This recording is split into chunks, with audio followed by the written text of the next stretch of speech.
Alors, pour mieux comprendre cette démonstration de force des Nord-Coréens, je joins à Waterloo, en Ontario, Benoît Hardy-Chartrand. Il est chercheur en sécurité politique mondiale au Centre pour l'innovation dans la gouvernance internationale. Monsieur Hardy-Chartrand, bonsoir à vous. Bonsoir. Je parle d'une démonstration de force parce que là, il ne fait à peu près aucun doute. C'est réel. Là. Ça a fonctionné. Ce n'est pas que de la propagande. Ils arrivent à faire ces essais concluants, là. Absolument. Écoutez, la situation est de plus en plus inquiétante sur la péninsule coréenne parce que depuis le début, les essais nucléaires de la Corée du Nord étaient quand même, habituellement se faisaient à tous les 3 ou 4 ans. On en a eu en 2006, 2009, 2013, ensuite en janvier 2016.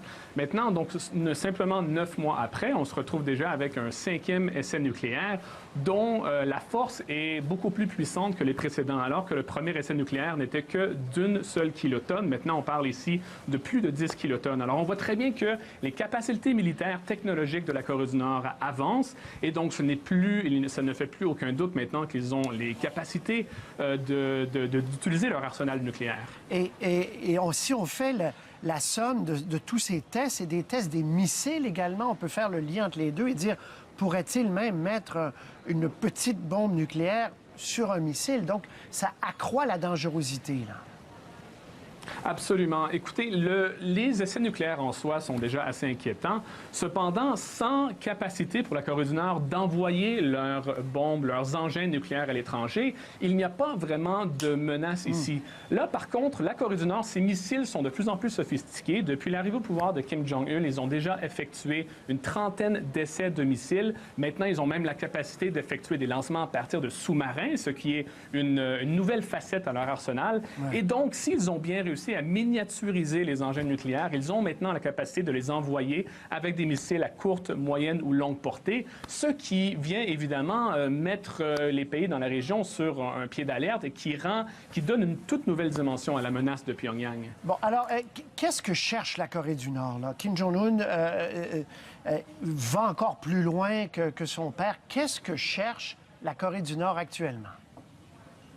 Bon, évidemment, c'est la question que tout le monde se pose. La Corée du Nord, depuis le début, il faut toujours voir ses actions dans une optique ici de survie. La Corée du Nord, depuis le début de sa fondation en 1948, en fait, elle s'est toujours perçue comme étant entourée dans un voisinage hostile. Elle a toujours cru que ses voisins, surtout les États-Unis, en fait, avaient une politique très hostile à son égard. Et donc, pour le régime de Kim Jong-un, ils ont réellement une mentalité d'assiégé, ce qui fait que pour eux, le seul moyen d'assurer sa survie, c'est de se procurer, de développer un arsenal nucléaire, un arsenal de missiles qui soit assez puissant pour assurer sa survie. C'est ce qu'ils parviennent à faire et dans la mentalité de Pyongyang, jusqu'à maintenant, ça fonctionne puisque personne n'ose s'attaquer, en apparence du moins, directement à la Corée du Nord. Alors c'est vraiment ici, dans une optique de survie, qu'il faut voir les gestes de Pyongyang. Mais en même temps, puis on le voit aujourd'hui, le Conseil de sécurité à nouveau réuni. En début de semaine, il s'était réuni pour le missile. Ils se réunissent compte tenu des tests nucléaires. Donc, nouvelles sanctions à l'horizon. Les Chinois qui disent publiquement qu'ils condamnent, jusqu'où ça va aller, tout ça? Oui, bon, écoutez, les sanctions qui ont été imposées jusqu'à maintenant, il y a plusieurs ensembles de sanctions. En mars, on a imposé une résolution 2270 du Conseil de sécurité qui ont imposé des sanctions très sévères, qui allaient quand même très loin face à la Corée du Nord. On a vu que ça n'a pas très bien fonctionné, puisque la Corée du Nord, habituellement, a tendance à réagir très fortement lorsqu'on la pousse dans un coin. Alors là, ce qui va se passer, il y a de fortes chances, évidemment, que de nouvelles sanctions soient imposées face à la Corée du Nord. Mais jusqu'où ça va aller? Écoutez, la Corée du Nord a vraiment une forte capacité de résilience. Ils ont réussi jusqu'à maintenant à survivre dans un environnement où il y avait énormément de sanctions imposées contre elles.